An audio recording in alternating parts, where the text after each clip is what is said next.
what was the inspiration for starting emotional support? Oh, great one. I love this.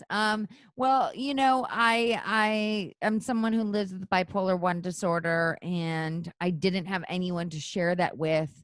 And slowly but surely at conventions and just meeting different people, we had started talking about mental illness. And I had one particular woman that had shared with me um, her story. And she showed me scars on her arms and told me she harms herself and that she never knew someone on TV had something very similar. Now, while I've never harmed myself like that, I have mentally harmed myself. Right. And I understand that feeling of frustration of needing some sort of release, needing some sort of breath, something to kind of just like this. And so I got to have this conversation with her, and it was the most beautiful conversation. And I decided to share it on Instagram one day, not her story, but about living with bipolar disorder.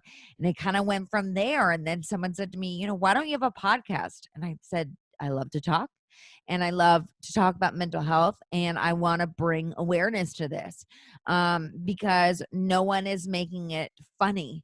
And if someone is making it funny, then I'd love to be on their show and hear about it, But every show that I hear on mental health, it's very wonderful and it's great and it's informative and I learn so much, but there's no taking light of it. So I think I just got kind of tired of it.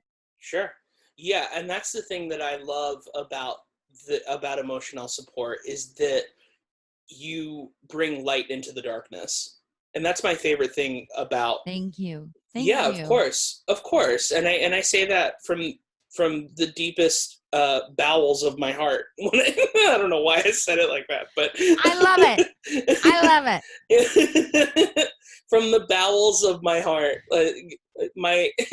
my from the butt of my heart, I From the just, butt of your heart, yeah, you from the love butt. emotional support. Yeah, I love it so much. Yeah.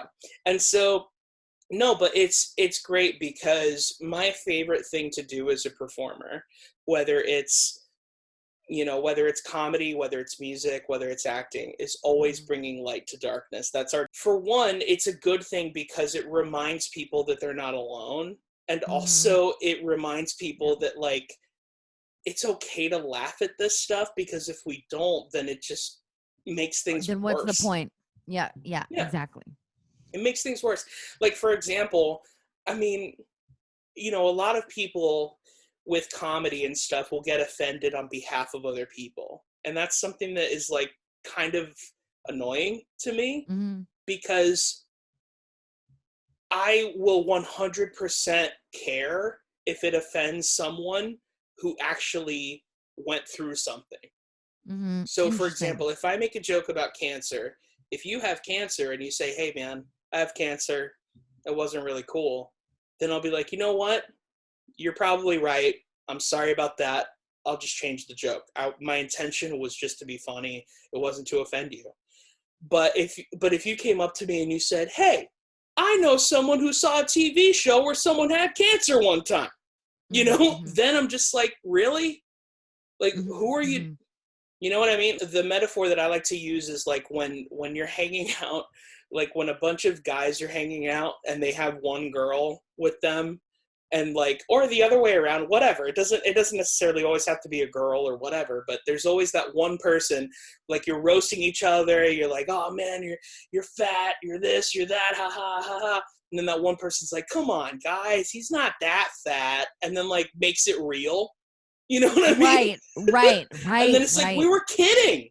We're not we right, weren't trying to be real about this whole thing. Like, right, we're right. just trying to make light out of this whole situation. That's all, you know. And So, look, I'm just trying to make it light. of course. Well, and not only that, you're making it light, but it's a different situation because you're talking about it from a first person point of view, because Mhm. you also you have bipolar 1, Yeah, so yeah. it's not like you're a doctor who I'm studied allowed to make fun of bipolar. it. Yeah, well, and that's the thing. Like, you're not a doctor who studied bipolar 1. You have it, Mhm. so it's a completely different. I'm someone with lived experience. So, Right. if I want to laugh at myself, then guess what? I can. Exactly.